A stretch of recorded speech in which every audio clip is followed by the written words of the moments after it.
Idea സ്കീമിന് വന്നൊരു PYQ ആണ്. The range of the function f of x is equal to x square plus 2x+2 range എന്താണ് എന്നുള്ളതാണ് ചോദ്യം. Range എന്ന് പറഞ്ഞാൽ ഫംഗ്ഷന്റെ റേഞ്ച് എന്ന് പറഞ്ഞാൽ നമുക്കറിയാം ഔട്ട്പുട്ടിൽ ഫംഗ്ഷന് കിട്ടുന്ന വാല്യൂസിന്റെ സെറ്റിനെയാണ് നമ്മൾ റേഞ്ച് എന്ന് പറയുക. അപ്പോൾ ഇവിടെ ഫംഗ്ഷൻ വന്നിട്ടുള്ളത് എന്താണ്? F of x is equal to x square plus 2x+2 എന്നാണ്. എക്സ് സ്ക്വയർ പ്ലസ് 2x+2 എന്നാണ്. ഈ എക്സ് സ്ക്വയർ പ്ലസ് 2x+2 നമുക്ക് എന്ത് ചെയ്യാം? എക്സ് സ്ക്വയർ പ്ലസ് നമുക്ക് സ്ക്വയർ കംപ്ലീഷൻ വെച്ച് 2x, ഈ രണ്ടിനെ ഞാൻ 1+1 എന്ന് എഴുതാം. അപ്പോൾ എക്സ് സ്ക്വയർ പ്ലസ് 2x+1 നമുക്ക് എന്ത് എഴുതാം? x+1 ഹോൾ സ്ക്വയർ പ്ലസ് 1 എന്ന് എഴുതാം. അപ്പോൾ നമ്മുടെ ഫംഗ്ഷനെ നമ്മളൊന്ന് മാറ്റി എഴുതി x+1 ഹോൾ സ്ക്വയർ പ്ലസ് 1 എന്നാണ്.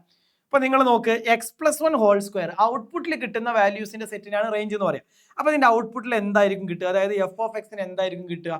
എഫ് ഓഫ് എക്സ് എന്ന് പറയുന്നത് x+1 ഹോൾ സ്ക്വയർ പ്ലസ് 1 എന്നാണ്. ഈ x+1 സ്ക്വയർ ഒരിക്കലും എന്താവില്ല? നെഗറ്റീവ് ആവില്ല. ഈസ് ഓൾവേസ് നോൺ നെഗറ്റീവ് ആയിരിക്കും. അതായത് x+1 ഹോൾ സ്ക്വയറിന് കിട്ടാവുന്ന ഏറ്റവും കുറഞ്ഞ വാല്യൂ എന്ന് പറയുന്നത് 0 ആയിരിക്കും. 0യിൽ കുറഞ്ഞൊരു വാല്യൂ കിട്ടൂല, കാരണം x+1ന്റെ സ്ക്വയർ ആണ്. x+1 നെഗറ്റീവ് ആവും, പക്ഷേ x+1 സ്ക്വയർ എന്താവില്ല? ഒരിക്കലും നെഗറ്റീവ് ആവില്ല. It is always non negative. അതിന്റെ മിനിമം വാല്യൂ എന്ന് പറയുന്നത് 0 ആണ്. അതിലേക്ക് 1 കൂടി കൂട്ടിക്കഴിഞ്ഞാൽ ഈ എഫ് ഓഫ് എക്സിന്റെ ഏറ്റവും കുറഞ്ഞ വാല്യൂ എന്ന് പറയുന്നത് എത്ര വരും? 1 എന്ന് വരും. അപ്പൊ ഏറ്റവും കുറഞ്ഞ വാല്യൂ 1 ആണ് അല്ലെ? പിന്നെന്ത് ചെയ്യും? എക്സിന് നമ്മൾ വാല്യൂസ് കൊടുക്കുന്നതിനനുസരിച്ച് എഫ് ഓഫ് എക്സിന്റെ വാല്യൂ എന്ത് ചെയ്യും? ലാർജർ വാല്യൂയിലേക്ക് പോയിക്കൊണ്ടേയിരിക്കും. സോ ദ റേഞ്ച് ഈസ് എന്താണ്? 1 to infinity, that is including 1. കാരണം അതിന്റെ മിനിമം വാല്യൂ എന്ന് പറയുന്നത് 1 ആണ്. മിനിമം വാല്യൂ 1 ആണ് ഈ ഫംഗ്ഷന്റെ വരിക. Maximum is going to infinity എന്ന് വരും. ഓക്കെ, സോ ഓപ്ഷൻ ഏത് വരും ആൻസർ?